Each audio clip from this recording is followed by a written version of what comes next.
So hello everyone, आज के video में हम डिस्कस करने वाले हैं सेल मीडिएटेड इफेक्टर रिस्पॉन्स के बारे में। So cell mediated immunity involves two types of effector cells. पहला तो है एंटीजन स्पेसिफिक इफेक्टर सेल्स और दूसरे होते हैं non specific cells. Antigen specific effector cells में हमारे पास साइटोटॉक्सिक टी सेल्स और टी हेल्पर सेल्स आएंगे। जो साइटोटॉक्सिक टी सेल्स होते हैं, साइटोटॉक्सिक टी सेल्स जो होते हैं वो इन्फेक्टेड सेल्स को एलिमिनेट करते हैं। जैसे कोई भी सेल अगर वायरस इन्फेक्टेड है या ट्यूमर सेल है, उनको ये किलिंग का काम करते हैं। साइटोटॉक्सिक मतलब जो किलिंग का काम करेंगे। एंड उसके बाद में हमारे पास है T helper cell. T helper cells जो होते हैं वो साइटोकाइंस रिलीज़ करते हैं एंड यही जो साइटोकाइंस होते हैं वो फर्दर बी सेल्स को एक्टिवेट करते हैं। जो साइटोटॉक्सिक टी सेल है उसको एक्टिवेशन में हेल्प करते हैं, मैक्रोफेजेस को एक्टिवेशन में हेल्प करते हैं। So this I have already told you in the previous lecture, so I am not going into the detail now. Second है हमारे पास non specific cells. Non specific cells जैसे कि नेचुरल किलर सेल्स और हमारे पास नॉन लिम्फोइड सेल्स जैसे कि macrophages. Cell mediated effector response में हमने बेसिकली 3 सेल्स के बारे में डिस्कस करना होता है: cytotoxic T cell, T helper cell and natural killer cells. सबसे पहले देखते हैं जो साइटोटॉक्सिक टी सेल है।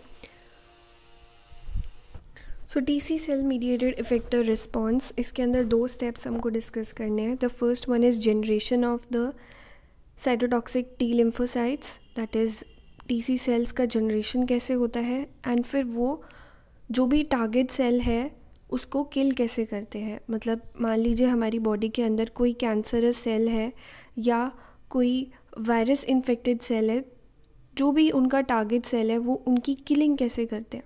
तो सबसे पहला जो हमारा स्टेप है that is generation of the cytotoxic T lymphocytes, किस तरीके से जनरेट होते हैं। यहाँ पे देखिए हमारे पास में इन्फेक्टेड सेल है, this is the target cell.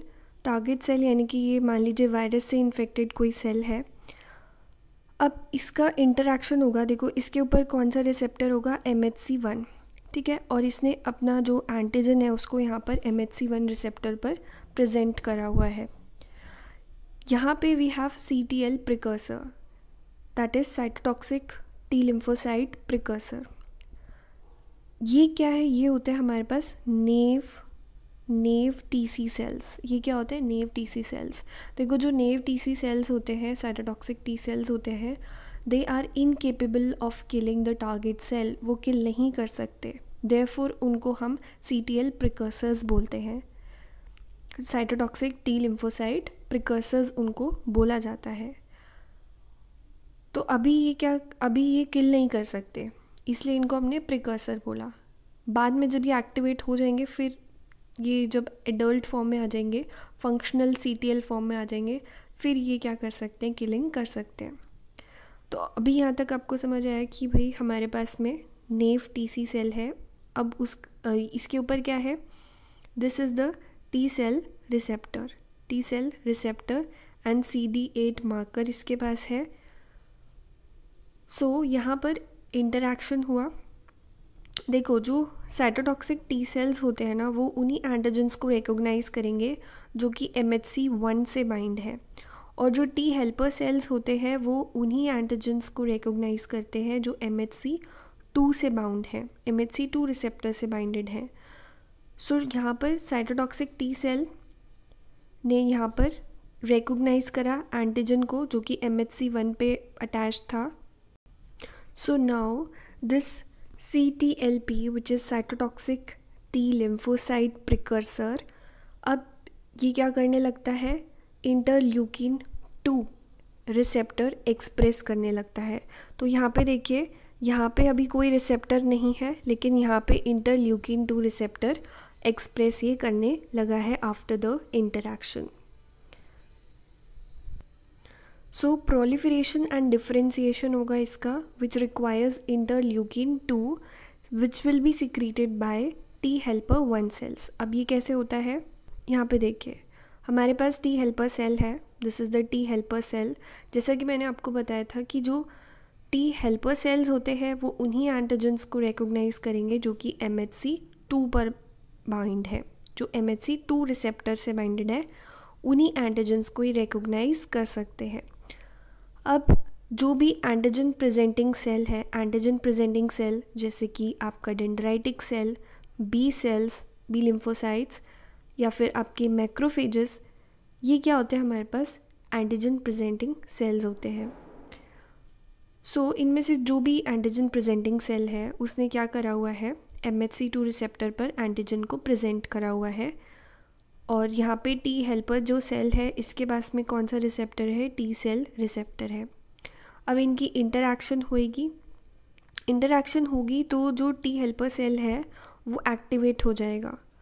Activate होने के बाद में वो क्या करेगा, साइटोकाइंस को रिलीज़ करेगा, जैसे कि इंटरल्यूकिन 2। अब ये जो टी हेल्पर सेल होता है ना, इसके पास में ये खुद तो रिलीज़ कर रहा है, जैसे इसने इंटरल्यूकिन 2 रिलीज़ करा, इसके पास में रिसेप्टर भी होता है, इसके पास में रिसेप्टर भी है इंटरल्यूकिन 2, तो ये फिर वापस से यहाँ पे भी इनका इंटरैक्शन हो सकता है, ये खुद के प्रोलिफरेशन में भी उसको यूज़ कर सकता है। सो अभी इसने क्या करा, इंटरल्यूकिन 2 रिलीज़ करा। यही वो बात थी जो मैं आपको बोल रही थी कि हमारे पास में क्या था, यहाँ पे इन्फेक्टेड सेल था, ये हमारा साइटोटॉक्सिक टी सेल था, ये antigen activated cytotoxic T lymphocyte precursor हमारा बन चुका था। यहाँ तक उसको ज़रूरत क्या थी, इंटरल्यूकिन 2 की। इंटरल्यूकिन 2 रिसेप्टर उसके पास बन चुका था। सो यहाँ पे मैंने बताया था ना ऊपर कि इंटरल्यूकिन 2 रिसेप्टर जो है वो एक्सप्रेस करने लगा था, जो हमारे पास में जो नेव टीसी सेल है या जो साइटोटॉक्सिक टी लिम्फोसाइट प्रिकर्सर था वो अब इंटरल्यूकिन 2 रिसेप्टर एक्सप्रेस करने लगा था। तो अब इस रिसेप्टर पर आकर कौन बाइंड करेगा, इंटरल्यूकिन 2, जो कि कहाँ से आया, टी हेल्पर सेल से आए। अब यहाँ पर इंटरल्यूकिन 2 जब बाइंड होएगा तो इसकी प्रोलिफरेशन होगा और डिफ्रेंशिएशन हो जाएगा। एंड ये किस में डिफ्रेंशिएट हो जाएगा, साइटोटॉक्सिक टी लिम्फोसाइट के अंदर। तो पहले ये कैसा था, पहले ये नेव सेल था, नेव साइटोटॉक्सिक टी सेल था, जो कि इनकेपेबल था for killing the target cells. लेकिन जब इसका डिफ्रेंशिएशन हो गया, प्रोलिफरेशन हो गया, उसके बाद में ये किस में कन्वर्ट हो गया, साइटोटॉक्सिक टी लिम्फोसाइट। ठीक है, पहले तो ये क्या था, CTL प्रिकर्सर था, लेकिन अब वो डिफ्रेंशिएशन होने के बाद में वो किस में कन्वर्ट हो गया, साइटोटॉक्सिक टी लिम्फोसाइट के अंदर कन्वर्ट हो गया। एंड अब ये क्या है, now it is capable of killing the target cell. तो अब चलते हैं अपने नेक्स्ट स्टेप पे, which is the killing cytotoxic T lymphocyte mediated killing of the target cell. So यहाँ पे देखिए हमारे पास में है साइटोटॉक्सिक टी लिम्फोसाइट, जिसके ऊपर की टी सेल रिसेप्टर है, this is the T cell receptor. फिर इधर हमारे पास टारगेट सेल है, कोई भी टारगेट सेल, जैसे कोई कैंसरस सेल हो सकता है, कोई वायरस इन्फेक्टेड सेल हो सकता है, जो भी टारगेट सेल है, यहाँ पर उसने अपना MHC1 रिसेप्टर के ऊपर एंटीजन को प्रेजेंट करा हुआ है। अब इनका इंटरैक्शन होगा। सो जो टी सेल रिसेप्टर है on the CTL, that is cytotoxic T cell, it will interact with the processed antigen which is presented on the MHC1 receptor on the target cell, जिससे कि क्या बनेगा, हमारे पास में एक कंजुगेट का फॉर्मेशन होगा, which is the cytotoxic T lymphocyte and target cell conjugate। ठीक है, मतलब इन दोनों का क्या बन गया, हमारे पास कंजुगेट बन गया। अब इसके बाद में क्या होता है, ये देखिए आप, साइटोटॉक्सिक जो टी सेल है इसके अंदर ग्रैन्यूल्स है, माइटोकॉन्ड्रिया है, गोल्जी है, जो भी ऑर्गेनेलीज है वो यहाँ पर है। अब इसमें क्या होता है, जो गोल्जी होती है, गोल्जी बॉडीज़ होती है, और जो ग्रैन्यूल्स होते हैं in the TC cell, cytotoxic T lymphocyte cell, वो रीओरिएंटेशन हो जाती है, उनकी रीअरेंजमेंट हो जाती है towards the point of contact. ठीक है, तो जो भी ग्रैन्यूल्स हैं, ये छोटे छोटे आपको ग्रैन्यूल्स जो दिख रहे हैं,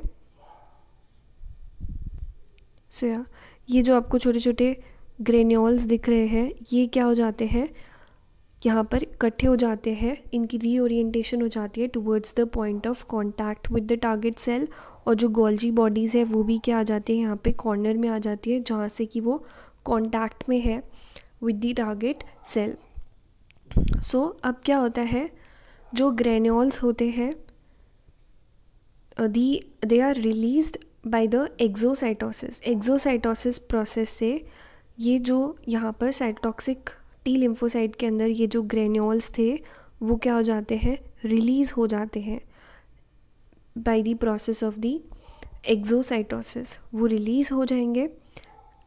and after the dissociation of the conjugate, जब कंजुगेट का डिसोसिएशन हो जाएगा तो जो साइटोटॉक्सिक टी लिम्फोसाइट है वो तो रिसाइकल हो गया है, वापस से वैसा ही हो गया, लेकिन जो टारगेट सेल है वो एपोप्टोसिस से मर जाएगा। सो ये जो हमारा टारगेट सेल है इसकी हालत आप देख सकते हो। सो बाय एपोप्टोसिस वो क्या हो जाएगा, डाई हो जाएगा। अब ये एपोप्टोसिस कैसे हो रही है, एपोप्टोसिस कैसे होती है, जो हमारे पास में परफोरिन ग्रैंजाइम पाथवे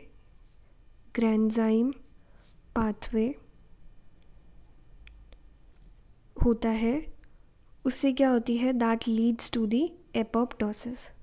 सो परफोरिन ग्रैंजाइम पाथवे मैं ऑलरेडी डिस्कस कर चुकी हूँ। सो अगर आपने वो वीडियो नहीं देखा है तो उसका लिंक आपको डिस्क्रिप्शन में मिल जाएगा, आप वहाँ से इसको देख सकते हैं। अब हमने साइटोटॉक्सिक टी सेल के बारे में डिस्कस कर लिया, टी हेल्पर सेल्स के बारे में डिस्कस कर लिया। अब जो नेक्स्ट है that is the NK sales.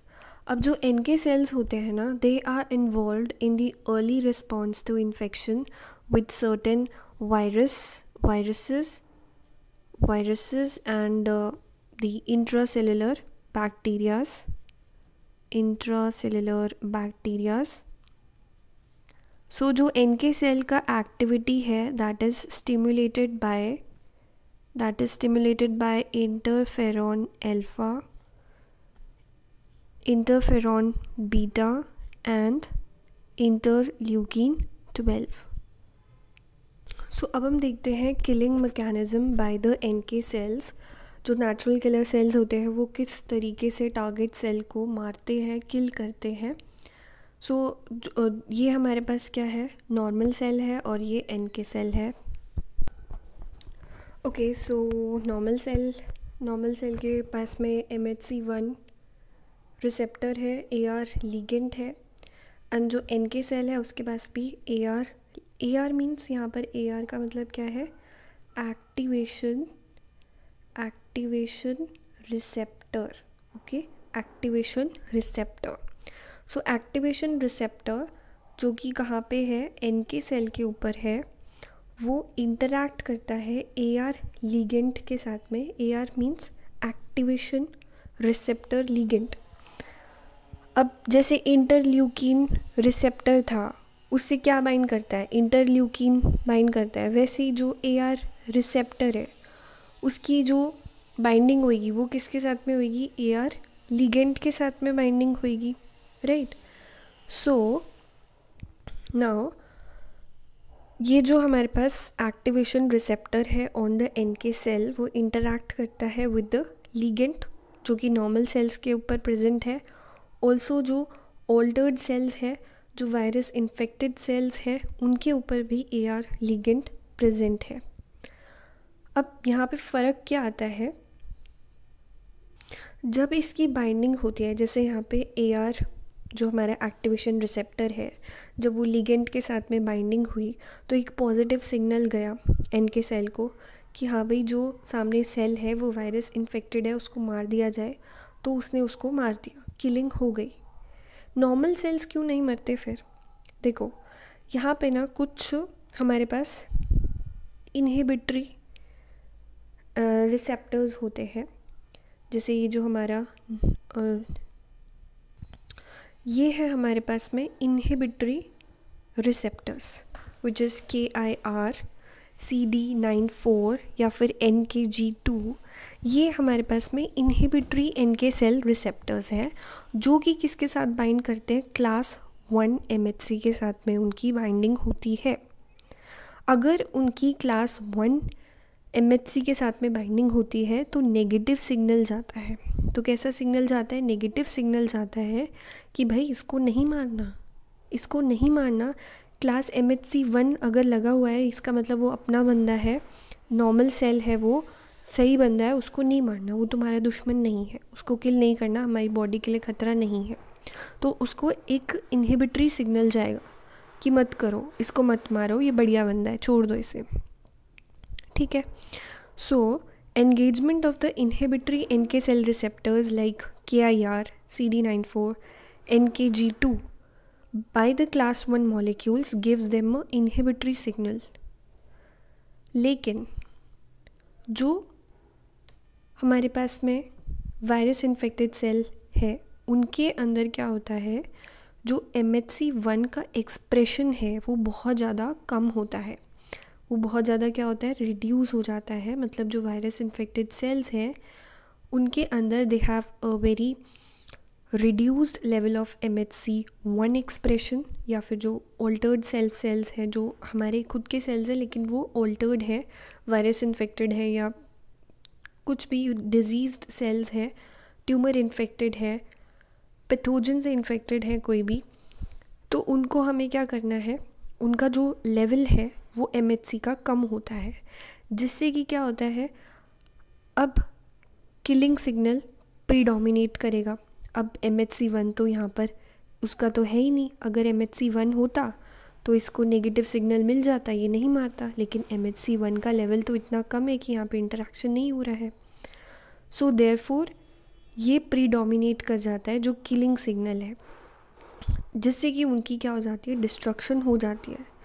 लेकिन यहाँ पर क्या हो जाता है, उनको नेगेटिव सिग्नल मिल गया तो यहाँ पे पॉजिटिव नेगेटिव ज़ीरो हो जाएगा, उनको न्यूट्रल सिग्नल मिल गया कि भाई नहीं, ये सही बंदा है, इसको किल नहीं करना, ठीक है। तो इनहिबिटरी सिग्नल मिला, नेगेटिव मिला, तभी तो उसने क्या करा, उसने NK सेल ने अपना गुस्सा काबू में कर लिया कि हाँ भाई सामने वाला बंदा सही है, इसको नहीं मारना। लेकिन यहाँ पर तो जो MHC1 का लेवल था वो इतना ज़्यादा कम था ऑल्टर्ड सेल्स में या वायरस इन्फेक्टेड सेल्स में, जिससे कि उसे कोई इनहिबिटरी सिग्नल मिला ही नहीं, किसी ने उसको रोका ही नहीं, रोकने वाला सिग्नल दिया ही नहीं। सो जिससे क्या हो गया, उनका डिस्ट्रक्शन हो गया, जो वायरस इन्फेक्टेड सेल्स है उनका डिस्ट्रक्शन हो गया, उनकी किलिंग हो गई। So that's all for today. If you liked the video, do share it with your friends and subscribe to the channel for more updates. Thank you and have a great day.